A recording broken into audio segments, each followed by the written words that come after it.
حضور اکرم صلی اللہ علیہ وسلم کے جو اخلاق ہیں وہ سب سے اعلیٰ اور سب سے عظیم ہیں۔ اسی لیے اللہ تبارک و تعالیٰ نے سورہ احزاب میں یوں بھی ارشاد فرمایا، لقد کان لکم فی رسول اللہ اسوۃ حسنہ، ہمیں اور آپ کو حضور اکرم صلی اللہ علیہ وسلم کے اسوہ حسنہ کو اپنانا چاہیے۔ ہم اور آپ حضور اکرم صلی اللہ علیہ وسلم کی پوری زندگی کا مطالعہ کریں تو چند باتیں میں آپ کے سامنے جو رکھتا ہوں اس کو ہمیں اور آپ کو اپنی زندگی میں شامل کرنا چاہیے۔ ہم اور آپ دیکھیں حضور صلی اللہ علیہ وسلم کی جو زندگی مبارکہ 40 سال اعلان نبوت سے قبل جو گزری ہے، اس 40 سالہ زندگی میں چاہے کوئی دوست ہو چاہے کوئی دشمن ہو،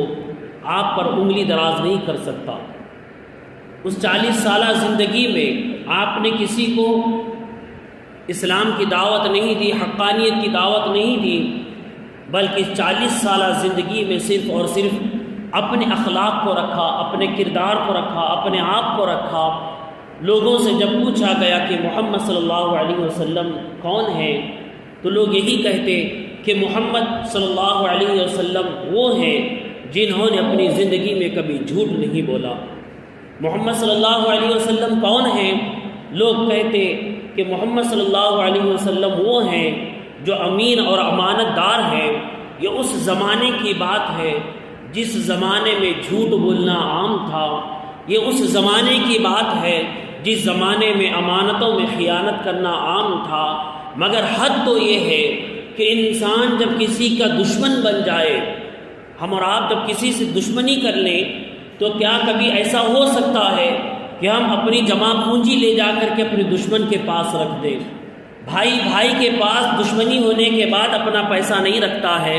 دوست جب دشمنی ہو جائے تو دوست کے پاس پیسہ نہیں رکھتا ہے۔ کوئی بھی کتنا ہی بڑا ایماندار اور اچھا انسان کیوں نہ ہو، مگر جب اس سے دشمنی ہو جاتی ہے تو کوئی اپنی امانت لے جا کر کے اس کے پاس نہیں رکھتا ہے۔ مگر قسم خدا کی یہ کتنی بڑے تعجب کی بات ہے کہ دشمن ہونے کے باوجود پورے مکہ کی سرزمین پر اگر دشمن کو بھی اعتماد تھا تو محمد صلی اللہ علیہ وسلم کی ذات بابرکت تھی۔ اور